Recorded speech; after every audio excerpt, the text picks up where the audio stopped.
Hey y'all, welcome back. I'm Pam with BeeCreative Crafts, and today we're going to be crafting with my baby sister Kay. So stick around and see what we come up with. Hi, I'm Katie, and today we're going to be making some peppermints. For this project, you're going to need these foam discs. You can get 2 in a pack at Dollar Tree. Paint brushes that I also picked up at Dollar Tree. A sheet of paper, pen, paints depending on if you want to just do the red, green, or a mixture of those peppermints. All of these also came from Dollar Tree, and they didn't have a sparkly red at our local Dollar Tree, just the plain, but they did have a sparkly green, so I picked up some of the red glitter glue. They have this clear cello wrap at Dollar Tree, but I was able to find these little baggies in the party section at Dollar General that fit these particular size foam discs just perfect. So that's all you need to get this project started. So the first thing you're gonna do is take a sheet of paper and lay your disc on it. These discs you can get at Dollar Tree. They come 2 in a pack. And we're gonna just trace along the side here. And there's probably other ways you could do this, but this was the easiest way that I was able to come up with. You're gonna cut the tracing out. Okay, once you have the round circle, fold it over. Like I said, this part, a lot of you will probably not have to do. This is just because I can't freehand the little swirly designs on the mints like some of you probably can. So once you get this, you'll then have your outline, and you can freehand how you want your swirls to come out. A lot of mints look different. You might want to start the swirl from the inside and have them all touching. The ones I did were not, as you can see, but that's completely up to you.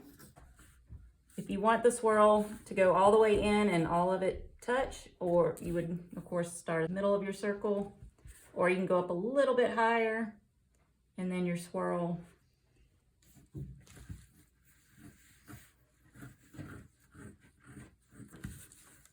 is going to come in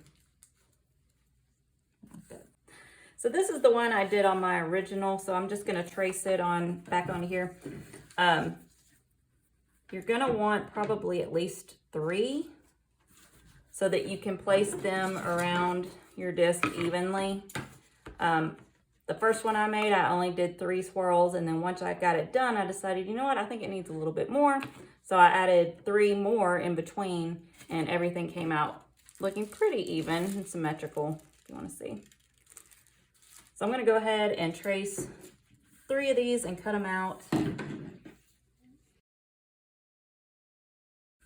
of course, you can cut them out anywhere on here.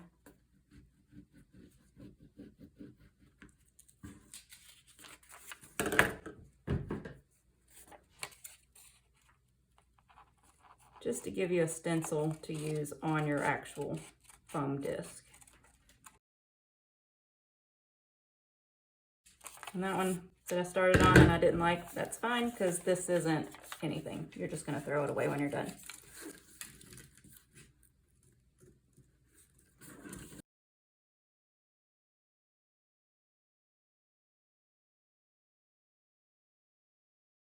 Once you've got your stencils cut out, you're going to place them evenly around your disc.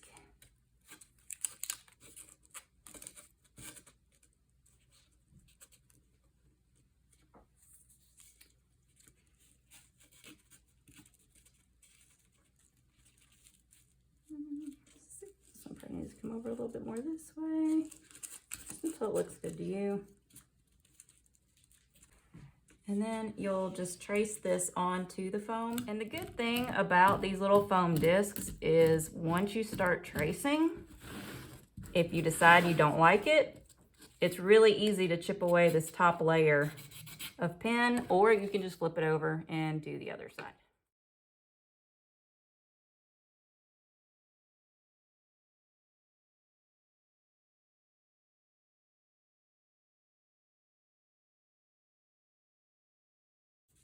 Once those are traced on, you can move them over.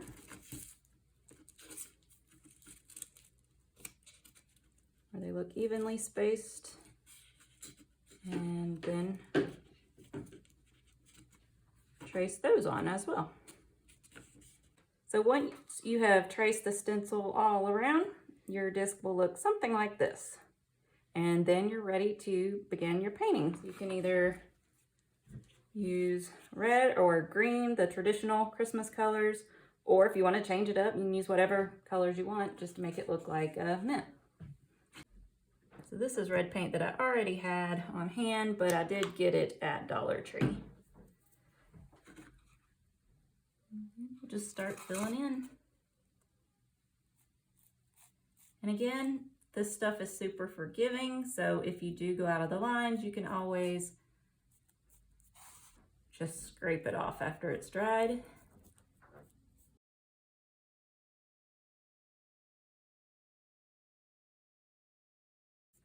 You might end up having to do 2 coats just to get it as dark as you'd like, and where you don't have as much of the white bleeding through.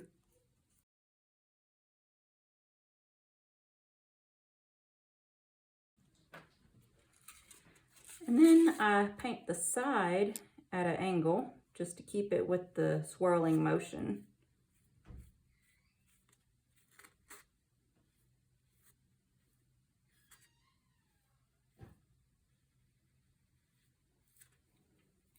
And you'll just do that around the entire mint, and this is what it will end up looking like.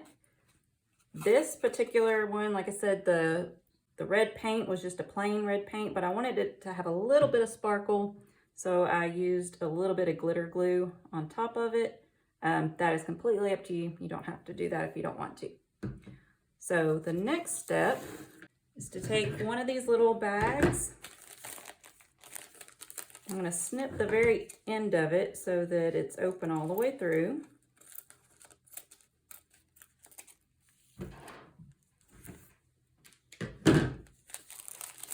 And when you open it,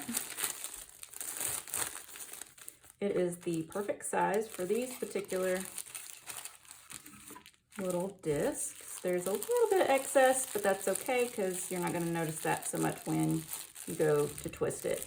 If you have a larger size disc, they also sell this clear cello wrap at Dollar Tree that if you wanted to make the larger peppermints, this would work well also for the wrapping. But you're going to center this up and then take one side and just twist it around.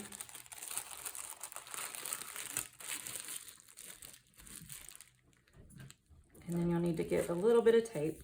This was the only clear tape I had on hand right now. My kids like to run off with my regular Scotch tape, so using what I got.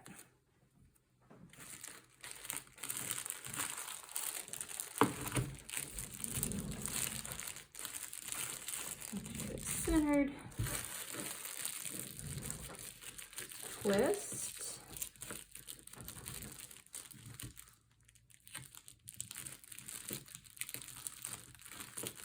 And then tape. And then you will do the same for this side. There might be a little bit of air to press out.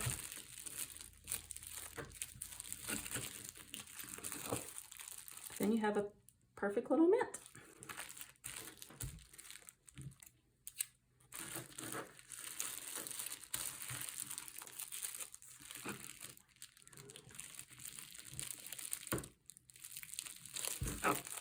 A little mint, you can put it on your tree, put it on your wall. Just a cute little Christmas decoration. Thanks so much for watching part 1 of Crafting with Kay. Come back soon to see how you can make a cupcake using a trash can, a bowl, and a Christmas ornament. Please like and subscribe, and until next time, happy crafting.